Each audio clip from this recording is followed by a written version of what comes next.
Would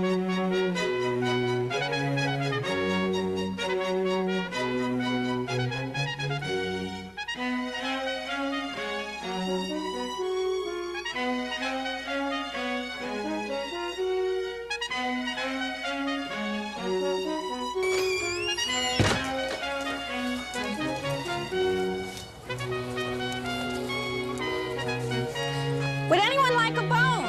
Oh, welcome to At Home with Peggy and other assorted beasts. We're here at Blooming Acres today and we're going to have a grand time. We're going to do a little pruning, a little harvesting, a little cooking, and then a little partying. So stay tuned for all the fun. Well, it just wouldn't be spring at the farm without the arrival of my wonderful little fuzzy friends, baby chicks. Now, it's really amazing, but they send these little guys in the mail.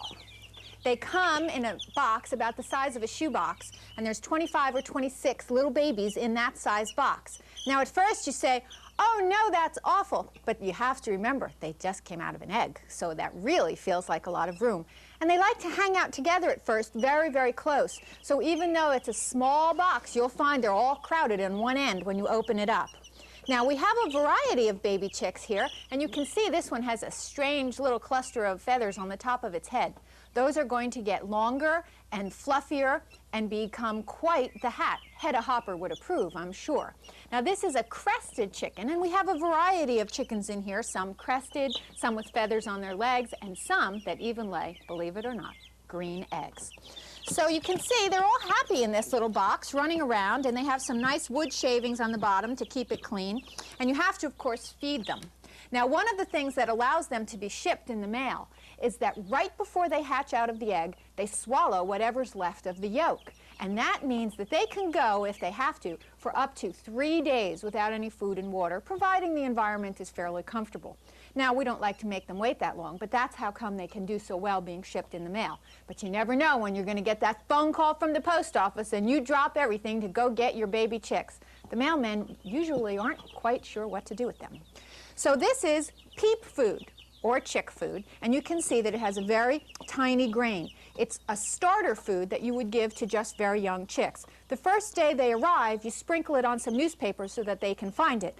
After that, it goes in this little chicken trough, where this thing spins around if they step on it. They don't really like that, which is the whole idea, so that they don't walk in their food. And if they walked in their food, you know what they do, and then you wouldn't want them to eat it. So we'll put this little chicken food in here. Here you go, babies.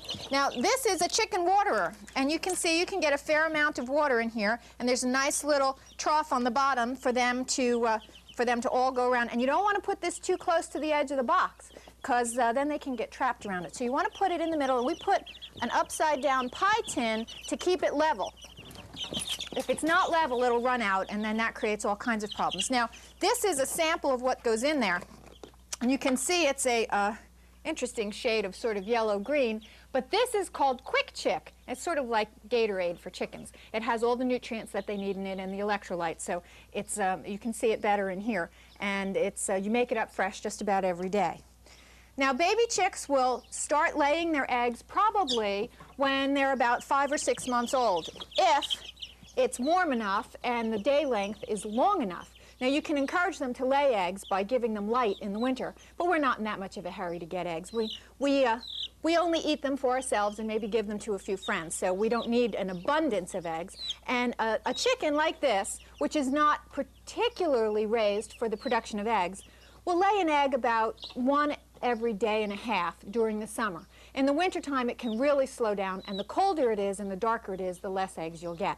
But they're quite happy little creatures. They're very friendly and they're very sweet.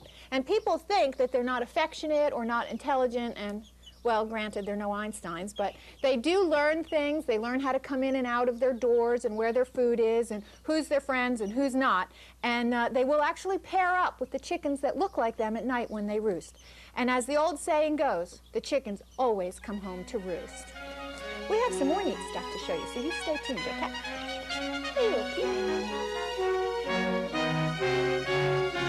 Now, as spring peeps grow into summer young chickens, the weather gets really hot. And there's nothing more refreshing than a nice, cool glass of lemonade. Now, in the old days, we used to squeeze lemons, and more power to you if you have the time for that. But instant lemonade is great with a wonderful little twist to make it extra special. So we're going to make the regular old powdered stuff and use the kind that's to your choice here, but we're going to do something that's really quick and easy that's going to give you that old-fashioned taste with modern day time and effort. So let's see, 4 scoops will make half a gallon. Fill this up over here.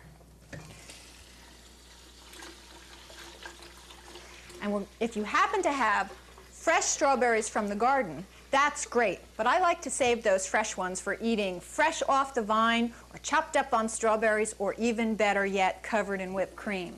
So you can use frozen strawberries for this, which come already cleaned and ready to throw in the blender. So we'll stir this up, and then here's the special part. Only takes a second to do this, and I know my kids just love it. So take a little bit, put it in here. Not more than about halfway, because it does kind of splash. And then just reach into your bag of frozen strawberries and just throw, say, 4 or 5 in the blender, and watch this.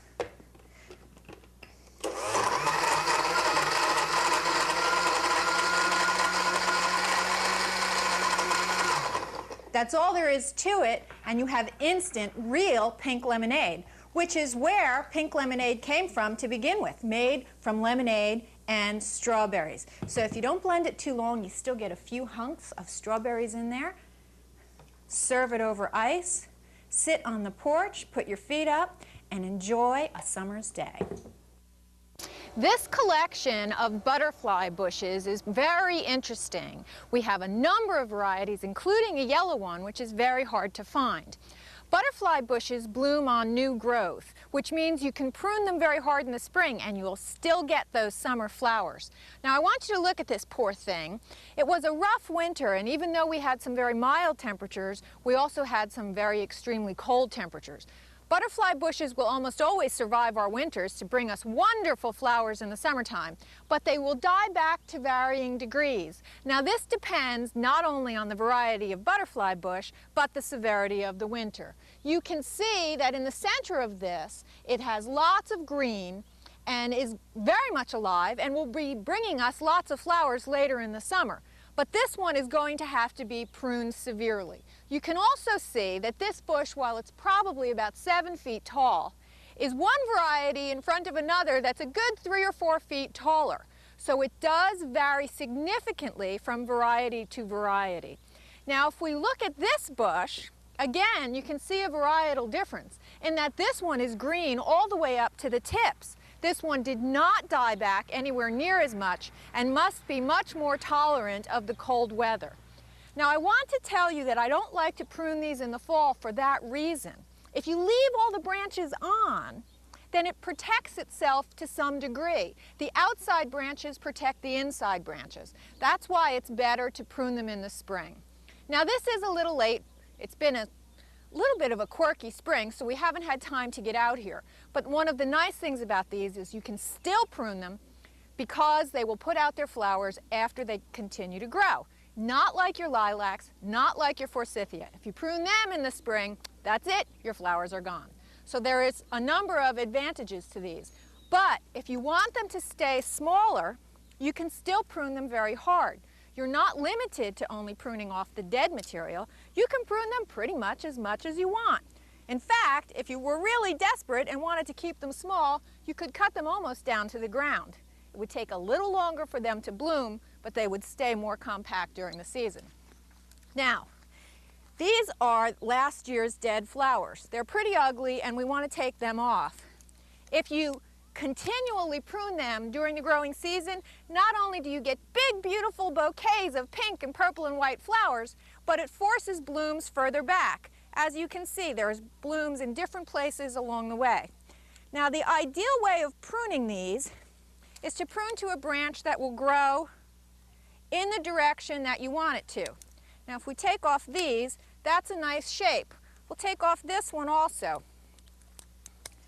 So after you remove anything that's dead, anything that is way too long, You also want to remove branches that are growing in the wrong direction. For example, this one right here is growing right towards the center of the bush. That just makes things complicated down the road. So prune it hard, prune it to the size that you want, or smaller than the size that you want, because remember, it's going to grow. Continue to prune throughout the summer. It will produce flowers well into fall, and you will have more butterflies than you possibly imagined. Now we're going to move from here over to the asparagus patch, and from there we're going to cook some asparagus in the kitchen that'll be just yummy. Asparagus is an excellent backyard vegetable crop. For one reason, you plant it once and the patch can last for up to 15 years. It's one of the very few perennial vegetable crops you can grow. Now these particular asparagus are wonderful. For one reason, they were developed at Rutgers University, and they are all male super males. Now, that's open to interpretation, but what it really means is that they are all male plants. Like holly trees, there are male plants and female plants that produce berries. Since we don't eat the berries in asparagus, there's no advantage to having them. And in fact, the energy goes into making the berries instead of making stronger roots. Now, the fact that they're super males refers to the fact that they can produce up to 5 times as much as older traditional varieties. And they were developed at Rutgers, so they are definitely Jersey asparagus. Now, asparagus grows in a very interesting way. You can see here one very new shoot just coming up out of the ground. That's how they pop up, and this is the part that you actually eat. You harvest them when they are ideally 7 to 10 inches, and here's one right here that is almost perfect. Now some people say they like the fat ones, some people say they like the skinny ones. In my opinion, it's not really whether they're fat or skinny, but how uniform they are. If you try to cook a bunch of mismatched ones for the same amount of time, the skinny ones will get tender and the fat ones won't. And if you cook them so that the fat ones get tender, then the skinny ones can be mushy. So the idea is to try to have them of uniform size, or to cook the fat ones just a little bit longer and then throw the skinny ones in later.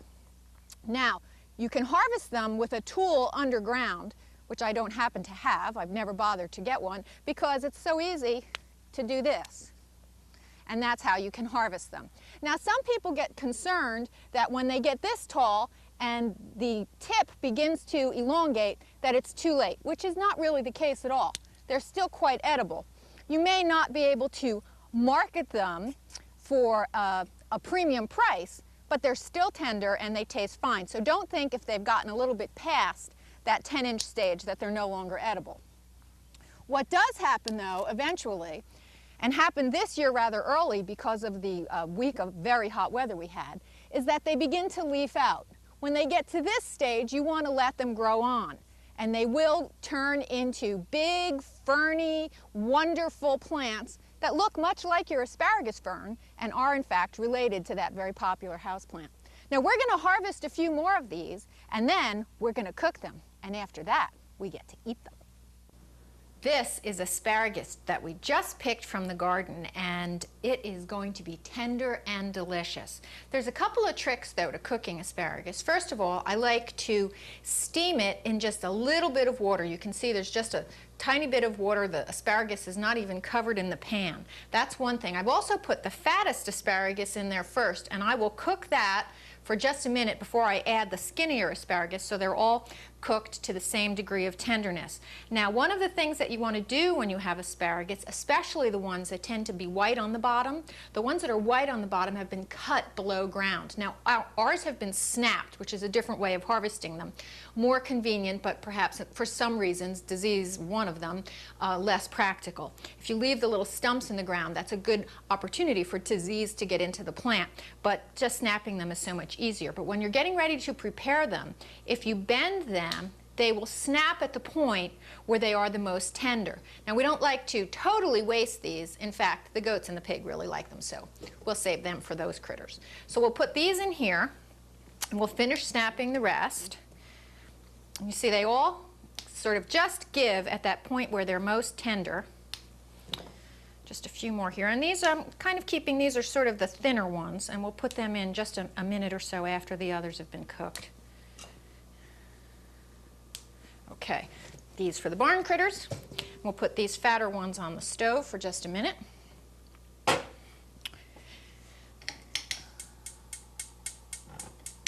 we'll put it on a medium flame and put on a cover. Now, we'll give that until it starts boiling, and once it starts, then we'll add these. And we're going to make a little bit of a cheese sauce to pour over the asparagus when they're ready to go. Now, you can use just about any kind of a cheese.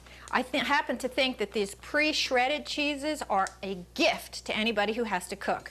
They are so handy and so easy to use. You can throw it in salad. It cooks down in this kind of instance just immediately, and then it zips up. And another tip, you can put this in the freezer and it'll last almost indefinitely. Okay, a little bit of cheese in there, a little bit of milk to help cook it down. And this is another good tip. Using something that's metal with a nice flat edge, best thing in the world for stirring. It actually scrapes the bottom so nothing sticks. Put this over here.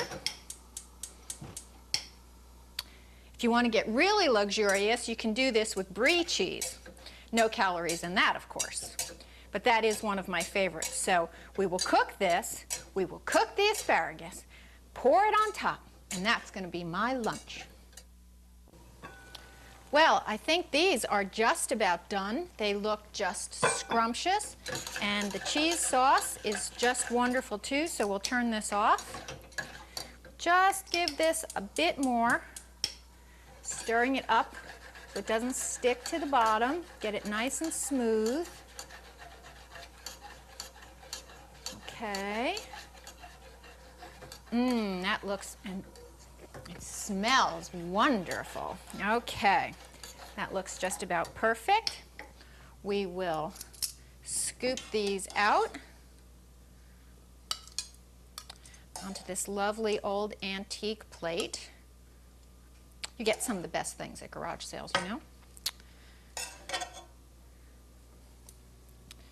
Look at that bright green. Oh, I'm just starving. I can't wait to eat this after all that work in the garden. And here we go, wonderful cheese sauce.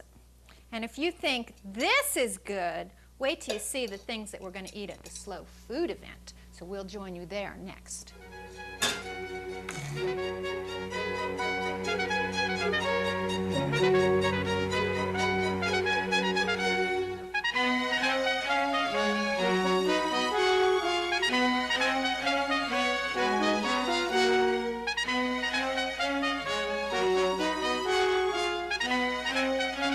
If you don't happen to have an asparagus patch in your backyard, there are certainly other ways of getting it. And if you want to try all different magical recipes, this is a great place to have that experience. We are here at the first annual Slow Food and Wine Festival.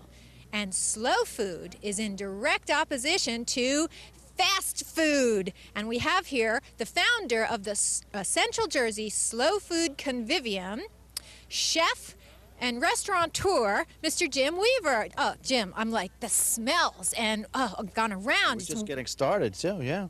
So tell me, what is slow food to you? Slow Food is an international organization. It's actually the largest food and wine organization in the world. And we celebrate quality food and local food traditions and the pleasures of the table. Which translate into increased pleasures of day-to-day living, right? Absolutely. It's, you know, how to find and cook your own good, fresh, local foods, identifying, you know, of course, wineries that are here today and some of the wonderful chefs that we have here today in their restaurants with some of their signature dishes. We're, of course, showing off the spring produce, which is in season in New Jersey right now. Including some asparagus from Walker Brothers Asparagus Farms, which is located in South Jersey. Didn't we get some asparagus from them? Picked it up yesterday. It's two varieties, Jersey Knight and Jersey Giant. Now, you are a restaurateur, and there are other restaurateurs here, but this is a non-profit organization, isn't it? Oh, absolutely. This is for instance, this event. It's $12 a person, and it just is covers the expenses of the tents and the bands and all the stuff that you're going to see around here today. And we just are trying to raise the awareness of the general public that you know, fresh food you might be able to find it at your supermarket, but that's not where it comes from. And, You mean it doesn't like grow in little wooden boxes in the back of the store? That's right, and it doesn't all come from California either. It all Yes, okay, I like that theory, okay. they have wonderful stuff, but we've got it here too. It's the Garden State, and we're here to celebrate that fact. So besides asparagus, what do we got here today? We've got all kinds of stuff. I've got strawberries. We've got, I know we've got some ribs. I've actually got Jersey tomatoes from the Burlington County Greenhouse, fresh, vine-ripened Jersey tomatoes.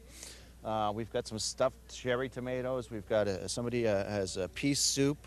I'm not even sure. I haven't even been around to see what actually everybody has. And your restaurant is? Tre Piani in the Forestville Village. I've eaten there. It's good food, good stuff. Thank you. Thank you. And who else is here? We've got, of course, our slow food table here, which I have some oysters, some Jersey oysters as well. We've got the Church Street Bistro in Lambertville. We've got Mediterra in Princeton. We've got a wonderful little restaurant right here by Hightstown called Basil's. He's got great stuff. He's doing lamb chops today and an asparagus salad. Unbelievable. We've got Hamilton's Grill Room from Lambertville. We've got Arbijan's restaurant, which is, of course, my old sous chef, Paul Jensen, is now the head chef up there in East Brunswick, and he's doing a great job. What about the wine? Isn't it all New Jersey wineries? All New Jersey wineries. This is only a handful, maybe about a quarter of New Jersey's wineries represented here today. But we've got some of the best ones as well, so it's nice. Unionville Vineyard's one of my favorites. Alba, Tomasello, which is the biggest winery in the state, is here. We've got the Amwell Valley Vineyards, and the new one is the Valenzano Vineyards from South Jersey somewhere. I'm not even quite sure where they are on the map, but they've got some interesting wines. So we're going to go around and we're going to have a little sip and we're going to have a little nibble and we're going to have a grand time. We're going to go home. Listen to some music and yeah. Well, thanks for joining us. You going to like nibble with me as we go around? Sure, absolutely. Why not? It sounds like fun.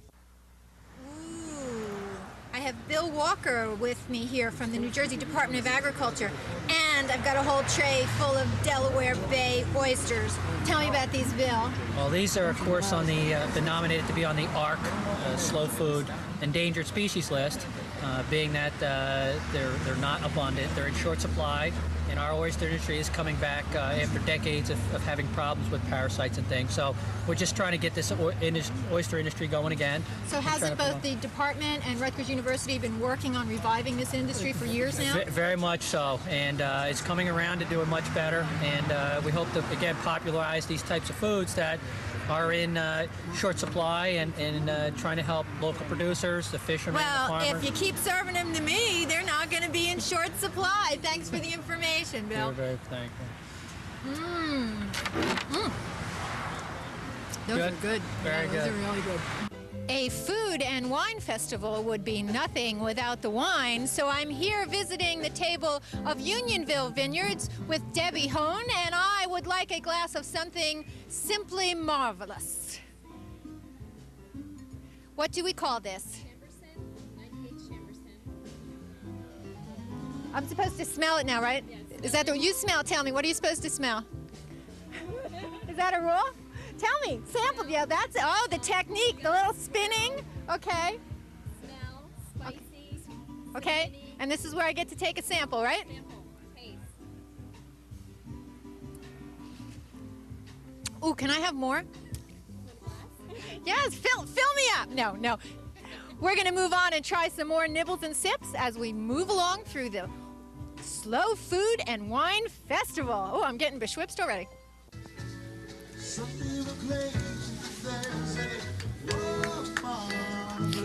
a little hungry? Okay, we're gonna try this handsome gentleman. Ooh, there's more. It's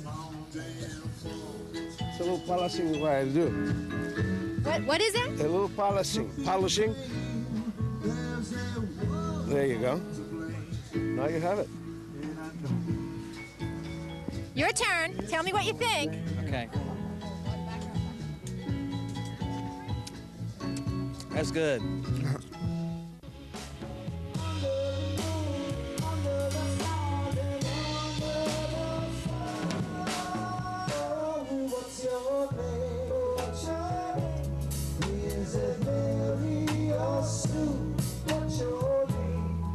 Well, the rain has not dampened our spirits here at the Slow Food and Wine Festival, but we have another special guest who was kind enough to host this event at his farm market. We have John Specca at Cornucopia in East Windsor. John, how'd you get involved in slow food?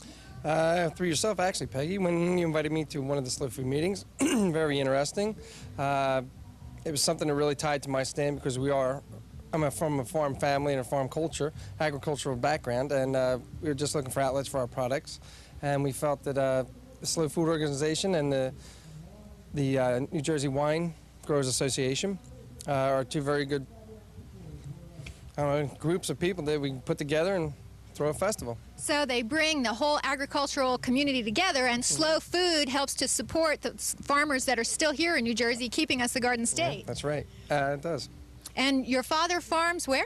My father's farm is down in Mount Holly, and one of my brothers has a nursery in the same location. And my older brother, he works at for the Department of Agriculture in New Jersey, running their tomato greenhouse in Florence.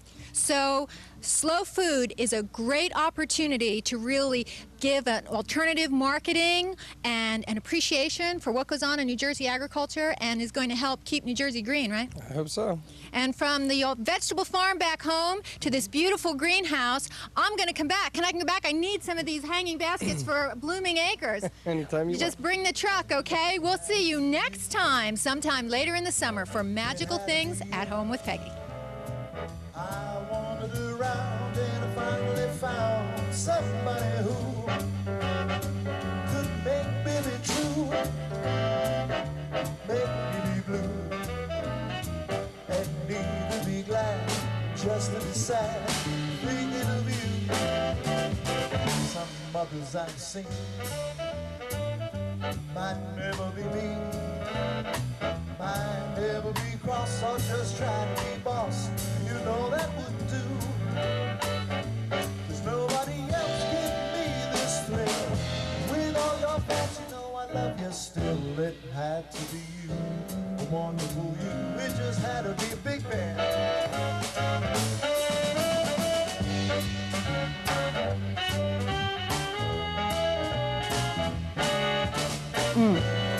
That's good.